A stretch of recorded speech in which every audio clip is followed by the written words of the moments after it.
It is a complicated moral dilemma that Iran's trading partners and that entire trading route, it is a moral dilemma that we now face.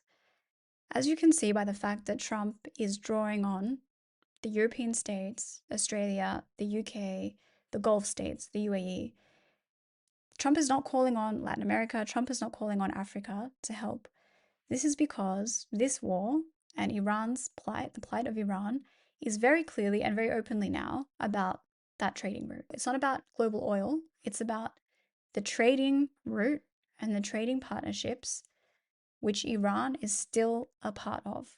What Trump wants to do is he wants to destroy Iran's ability to trade.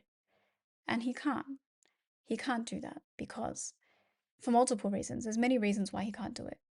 The most obvious one is because Iran as a country and Iran's oil benefits many, many countries. Now it's so many countries that it becomes almost impossible to opt out of that relationship because Iran trades with China. So Iran sells all of its oil, pretty much all of it, 91% of its oil goes to China. And it's about what China does with that oil that is extremely difficult now for the US. It's not about what Iran does with the oil. Iran sells its oil. It's allowed to do that. And it sells its oil to China.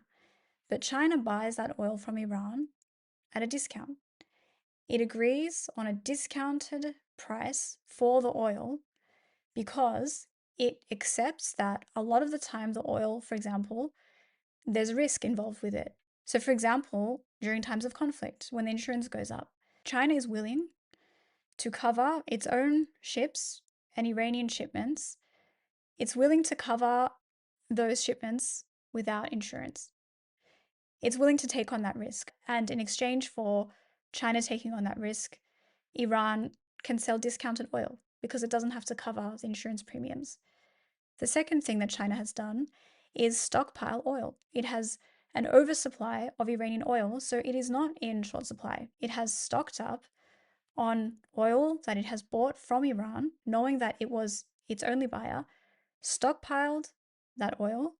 It on-sells that oil to others because it's allowed to do that. China is allowed to trade as China wants, and China is allowed to sell oil that comes from Iran if China wants to do that.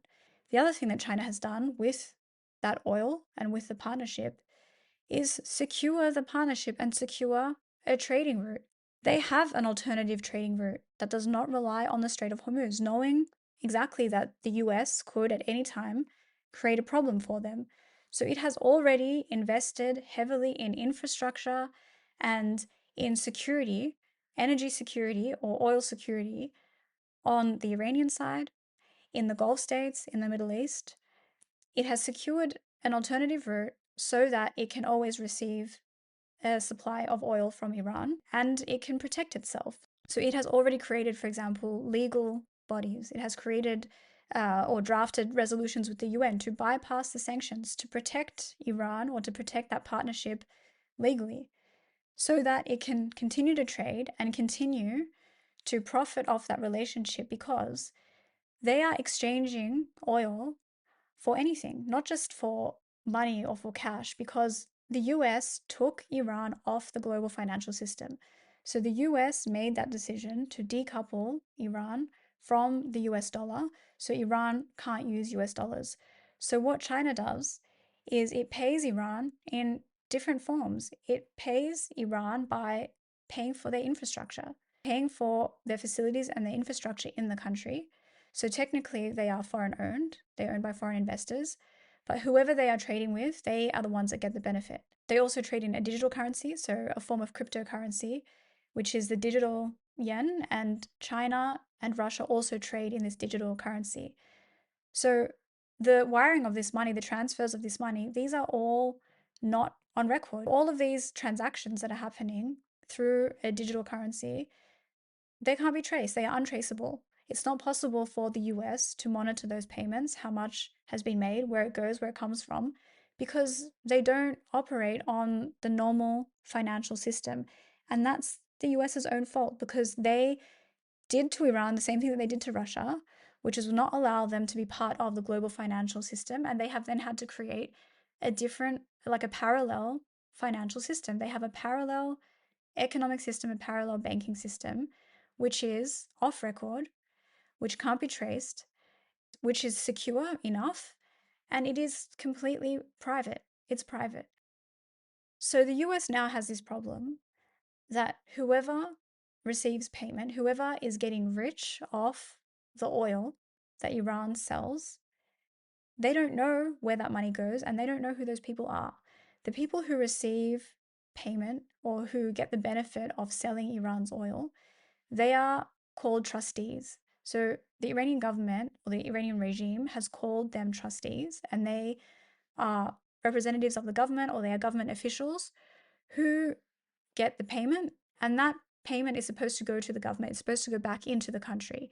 So really, all of that money that Iran is receiving by selling its oil, even if it's selling oil for cheaper, all of the money that is going to the government, that should be going into the country. That should be going to people. That should be going to infrastructure. That should be going to investment in the country. But what is happening with that money is it's going into the pockets of people who serve the regime. It's going into the pockets of government officials. And crucially, I don't think any of that money stays in Iran for long. That money gets funneled out of the country. It gets funneled away from the country and out of the country so that all of Iran's wealth, all of the wealth that that country has made through its oil reserves, all of that wealth is nowhere to be seen in Iran. Most of what would have still been left of their infrastructure, that would have been foreign owned. Now it's all been destroyed, and probably when it gets rebuilt, it will be foreign owned again. But the wealth, the $43 billion that Iran made last year, all of the money it has made from gold, for example. So gold was another trade that the regime participated in. All of the profit that that government made from trading in oil and trading using gold, all of that wealth has been wired out of the country and gone somewhere. It has very likely gone to different places. It has very likely been transferred through the network that the US and Israel are calling the Islamic State network. So whatever they call Hezbollah or Hamas or the fundamental radical political Muslims, that network is an underground network. Whether they're terrorists or not depends on what they've done. The assumption that all of that money was going to weapons and all of that money was going to be used eventually to defend the people of Iran or to defend the regime, that didn't happen. None of that has happened. That money has just gone and has disappeared. There are suspicions that the gold has ended up in Russia, so it's being housed somewhere in Russia. The rest is very likely just sitting in normal bank accounts in other countries, owned by normal citizens of those countries. Maybe millionaires, maybe billionaires. That money has just made other people rich who aren't in Islamic states. People who aren't probably in Lebanon or Palestine or anywhere in that region, not in Syria, not in Yemen. They are probably people who live in the Allied States, and they are probably people who have a normal Western bank account.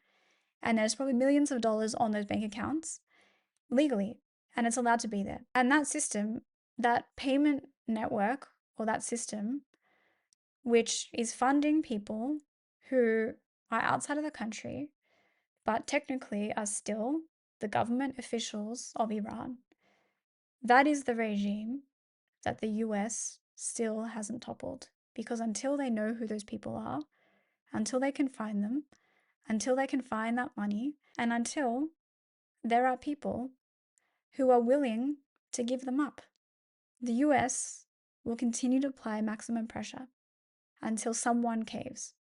Because these people, they're not terrorists, they're not fugitives, they're probably not even in hiding. They are just people who benefit from being part of a parallel financial system.